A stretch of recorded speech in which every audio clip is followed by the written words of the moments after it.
اس video میں انبیاء اور رسل کی تاریخ بتائی اور دکھائی جائے گی۔ یہ منظرنامہ زمین پر پہلے انسان اور نبی حضرت آدم علیہ السلام سے لے کر حضور نبی اکرم و افضل و آخر الزماں صلی اللہ تعالی علیہ وآلہ وسلم کی ولادت پاک تک کا مختصر زمانی سفر ہے۔ حضرت آدم علیہ السلام پہلے انسان اور نبی اور سب انسانوں کے باپ ہیں، اور ان کی زوجہ محترمہ حضرت حوا رضی اللہ عنہا ہے، جو کہ تمام انسانوں کی ماں اور روئے زمین پر پہلی خاتون ہے۔ حضرت آدم علیہ السلام اور حضرت حوا رضی اللہ عنہا کی زمین پر آمد سے متعلق کوئی متفقہ رائے موجود نہیں، لیکن بعض تاریخ دانوں کے مطابق یہ واقعہ 90 صدیوں پہلے کا ہے۔ اسی طرح آپ دونوں کے مقام نزول کا بھی علم نہیں ہے۔ حابیل اور قابیل حضرت آدم علیہ السلام کے بیٹے تھے۔ قابیل نے کسی تنازع پر اپنے بھائی حابیل کو قتل کر دیا۔ اس واقعے کو قرآن پاک میں بھی بیان کیا گیا ہے۔ یہ تاریخ انسانی کا پہلا قتل ہے، اور علماء کرام کے مطابق قیامت تک ہونے والے ہر قتل کے گناہ کا ایک حصہ قابیل کو ملتا رہے گا، جیسا کہ ہر برائی کا ایک حصہ اس شخص کو ملتا ہے جس نے اس برائی کا آغاز کیا ہو۔ حضرت ادریس علیہ السلام کی آمد۔ مورخین کے مطابق حضرت آدم علیہ السلام اور حضرت ادریس علیہ السلام کے درمیان 380 سال کا فصل ہے۔ حضرت ادریس علیہ السلام قلم کا استعمال کرنے والے پہلے انسان تھے، شاید اسی لیے ان کا نام ادریس ہے، جس کے معنی ہے درس دینے والا۔ حضرت نوح علیہ السلام پہلے رسول ہیں۔ بعض مورخین کے مطابق آپ علیہ السلام کا زمانہ حضرت آدم علیہ السلام سے 1600 سال بعد کا ہے۔ قرآن کریم کے مطابق اللہ تعالیٰ نے آپ کو 950 برس کی عمر عطا کی۔ اللہ تعالیٰ نے آپ کو انسانوں کی اصلاح کے لیے مبعوث فرمایا، لیکن ایک طویل عرصہ دعوت و تبلیغ کے باوجود لوگوں نے آپ علیہ السلام کی تکذیب کی، جس کے نتیجے میں اللہ تعالیٰ نے اس قوم پر پانی کا عذاب بھیجا۔ غالباً یہ پہلا عذاب ہے جو زمین پر اللہ پاک کی طرف سے بھیجا گیا، جس سے اس وقت تک کے سارے انسان مارے گئے، سوائے ان کے جو آپ علیہ السلام پر ایمان لا چکے تھے اور آپ علیہ السلام کے ساتھ اس کشتی میں سوار تھے جو آپ نے اللہ تعالیٰ کے حکم اور مدد سے تیار کی تھی۔ لیکن یہ چند ہی لوگ تھے۔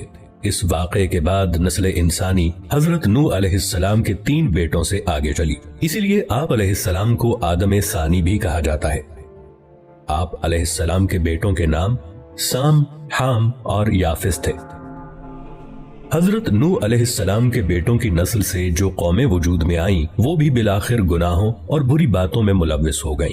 ان میں سے ایک قوم کی طرف اللہ تعالیٰ نے حضرت ہود علیہ السلام کو بھیجا، جس کا ذکر قرآن پاک میں موجود ہے۔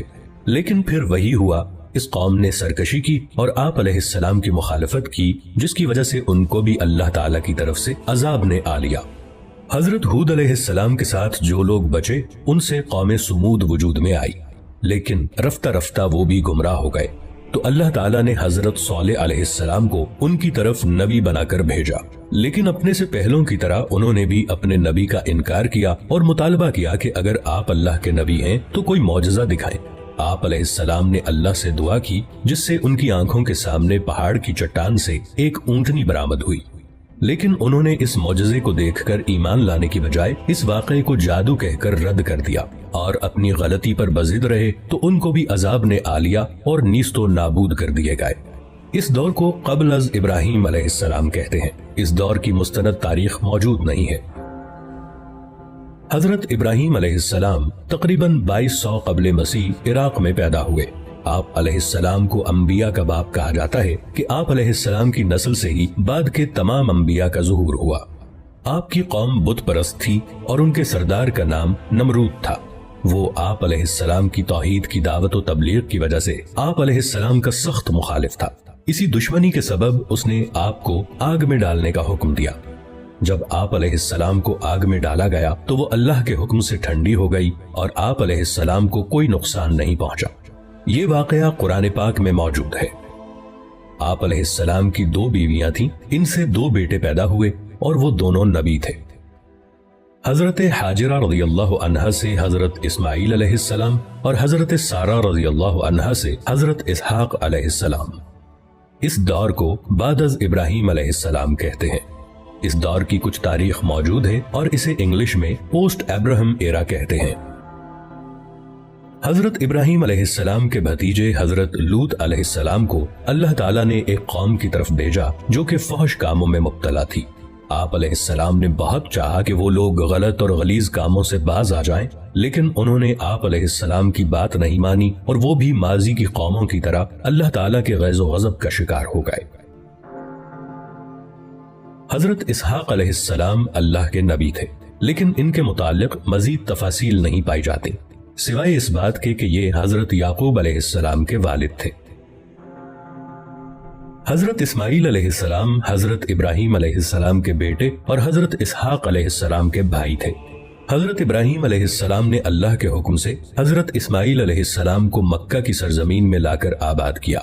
مکہ جہاں سب سے پہلے حضرت آدم علیہ السلام نے اللہ کا گھر یعنی کعبہ بنایا تھا، اب ہزاروں سال بعد اللہ تعالیٰ نے حضرت اسماعیل علیہ السلام کے ذریعے اس گھر کو دوبارہ آباد کروایا۔ حضرت یعقوب علیہ السلام حضرت اسحاق علیہ السلام کے بیٹے تھے۔ ان کا لقب اسرائیل تھا۔ اسرائیل کے معنی اللہ کا بندہ ہے۔ آپ علیہ السلام کی متعدد بیویاں تھیں جن سے اللہ تعالیٰ نے انہیں 12 بیٹے عطا فرمائے۔ یہی لوگ اور ان کے بعد آنے والی ان کی نسل بنی اسرائیل کہلاتی ہے، یعنی اسرائیل کی اولاد۔ بعد میں یہی لوگ اپنے آپ کو یہود یا یہودی کہنے لگے، کیونکہ ان 12 میں سے سب سے بڑے بھائی کا نام یہودا تھا۔ یہ لوگ اپنے آبائی ملک عراق سے ہجرت کر کے فلسطین آ گئے تھے۔ انہی میں سے عیسائی بنے جو کہ اپنی نسبت حضرت عیسیٰ علیہ السلام سے منسوب کرتے ہیں۔ انہی لوگوں کو قرآن مجید کی اصطلاح میں اہل کتاب کہا جاتا ہے۔ ان 12 بھائیوں میں سے سب سے چھوٹے بھائی کا نام یوسف علیہ السلام تھا۔ یہ اللہ کے نبی تھے اور بہت حسین و جمیل تھے۔ حضرت یعقوب علیہ السلام حضرت یوسف علیہ السلام سے بہت محبت کرتے تھے۔ یہ چھوٹے بچے سے فطری لگاؤ تھا، لیکن دوسرے بھائیوں کو یہ بات بری لگنے لگی اور وہ حضرت یوسف علیہ السلام سے حسد کرنے لگے۔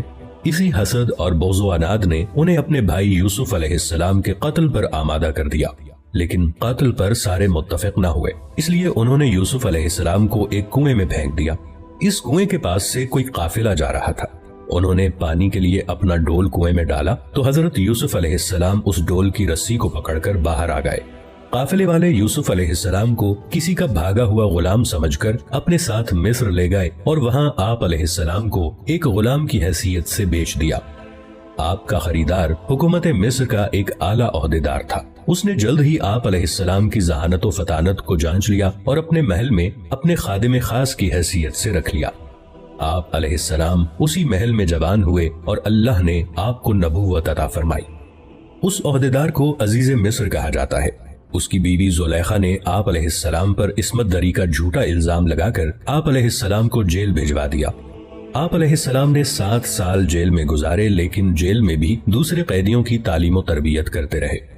پھر مصر کے بادشاہ کو ایک خواب آیا تو اس کے مشیر نے کہا کہ وہ ایک شخص کو جانتا ہے جو کہ اس خواب کی صحیح تعبیر بتا سکتا ہے۔ آپ علیہ السلام کو جیل سے محل میں لایا گیا۔ آپ علیہ السلام نے بادشاہ کے خواب کی عقلی اور منطقی تعبیر بتا دی، جس سے وہ بہت متاثر ہوا۔ اس بادشاہ نے آپ علیہ السلام کو اپنا مشیر خاص مقرر کر لیا اور بادشاہ نے آپ علیہ السلام کی تمام داستان سنی اور آپ علیہ السلام کو کہا کہ آپ اپنے سارے خاندان کو فلسطین سے مصر لے آئیں اور یہاں سب امن و سکون سے رہیں۔ آپ علیہ السلام نے اپنے سارے کنبے بشمول والد صاحب حضرت یعقوب علیہ السلام کو اپنے پاس مصر بلوا لیا۔ آپ علیہ السلام کے بھائی اپنے کیے پر بہت نادم ہوئے اور توبہ کی۔ اس طرح بنی اسرائیل فلسطین سے مصر پہنچ گئے۔